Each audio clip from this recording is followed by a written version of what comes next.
Here we go. 100, 300 for Dumb waiter.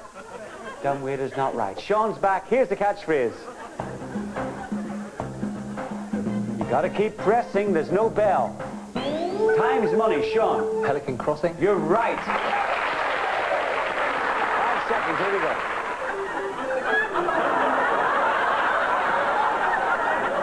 Marita.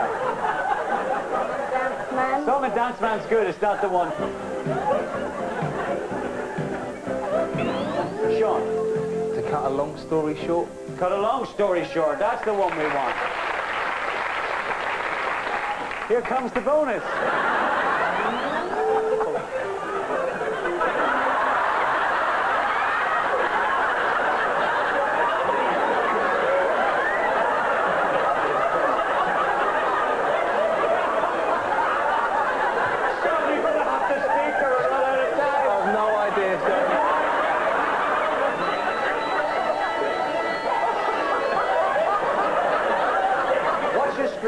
Concentrate.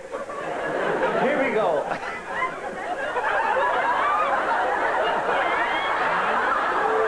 Sean. Snake Charmer.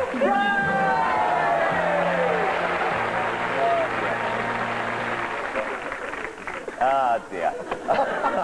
So I'm not the only one who lifts a top hat when he masturbates.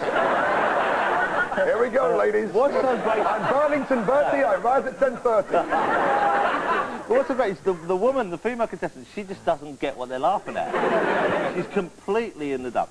Okay, at the end of round 1, I see that the scores are Julian's team are behind with 3 points. Jack's team masterfully striding into the lead with 5.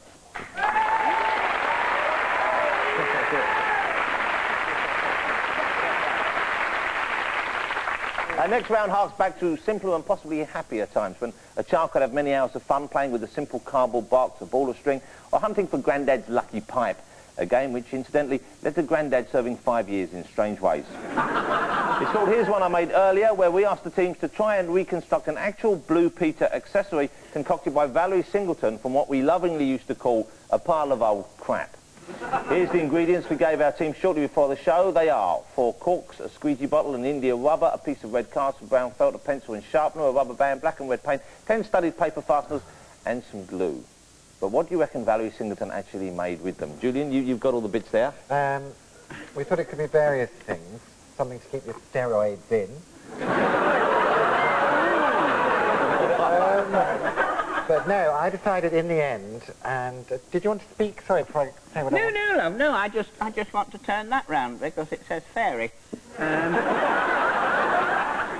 Well, no, I think it's a boxing ring, you see. I think you fix these.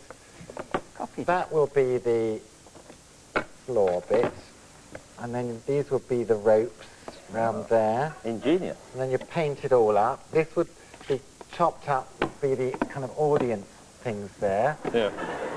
And then out of this, you'd make little boxes. So you'd make a little boxer person. And I don't remember associating Blue Peter with promoting the most noble art. What did you think? What did you guys think might be made from that? What do you reckon? What do we I thought it could be like a little boxing ring if you took these 4 things. Well, I saw the episode of Blue Peter that they made this thing. Did you? This was the ingredients to make Boy's Own.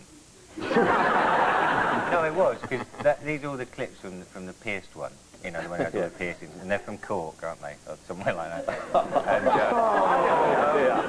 it was the inside of Vanessa Feltz's head. Jack, team captain, what did you come up with as your... Did you want me to show you? No, just tell me first. Well, I basically, I believe that this is a bird watching kit. Yeah. Well, have a look at the minute. Julian, you made one. Let's see what you made. Let's see your boxing ring in all its glory. I've had a lovely afternoon. Hey, that's not so bad. There is the boxing ring, and here, you be that one. That's just round 6. What about me? I can't play here. Oh, shut up. Oh, you brutes, you brutes. Hey, how wonderful.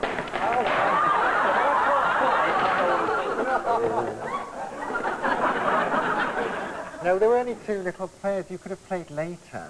But you decided to have a tantrum. If I can't play, it's not fair.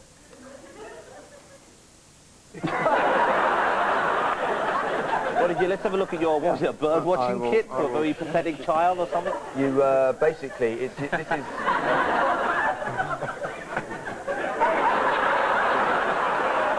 What you do, this is your hide, and you look...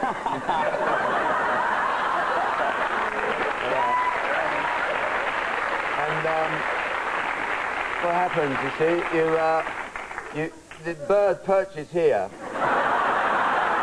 and the cork is actually disguised as a bit of bread, and it's actually very sticky.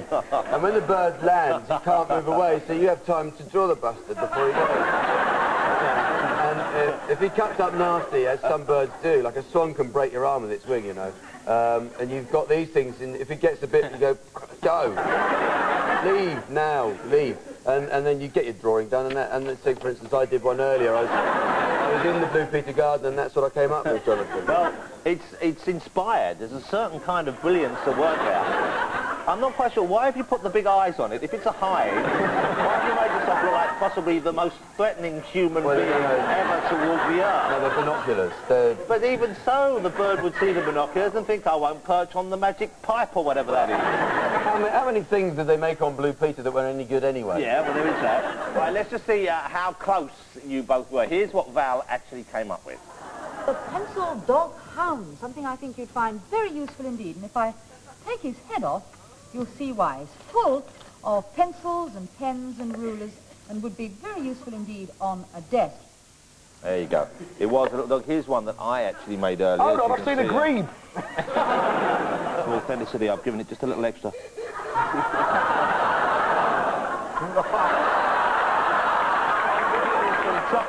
I filled it with some chocolate mousse, so at a child's party you could entertain the children. More mousse, Tommy.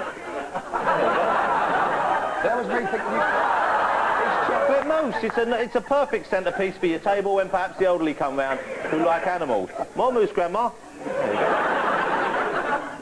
I didn't think I could hate you more. Well, there you go. So that was that. You were both very, very wrong indeed. Out of a possible 3, I'm going to give you... I've had to suffer violence.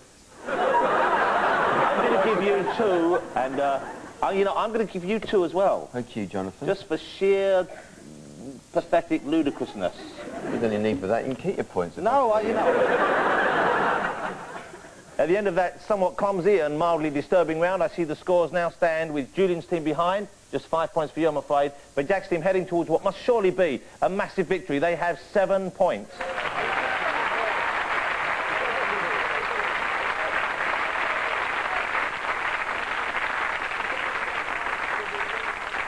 They say one of the signs of getting old is that you forget things, where you left your keys, what your name is, and who you're married to. As I said to my lovely wife, Jack, just the other day. But not so for the elderly in our next round, Granny Knows Best, which features senior citizens talking about TV in the way only they can. We have specially interviewed some game old pensioners describing some of their favourite TV programmes and personalities. For 10 points, I want to know what the hell they're on about. Can't remember the names of the people in it, but, oh, yes, dreadful, yeah. That load mode girl there, that used to be the star. I don't know what you're talking about. With Richard Spender. Do you remember Richard Spender? Yeah, he's on the BBC Essex. One chap who looked as though if he wasn't in prison, he ought to be. Julian's team, who do you think? Intelligent guess? You're looking the wrong way, Julian. You're not a real wolf, are you? I've just realised. Oh, well, I can't think of We'll it. have to move on, I think. Yeah, I can. Not even going to guess. I haven't got a clue. OK, all right. Jack's team.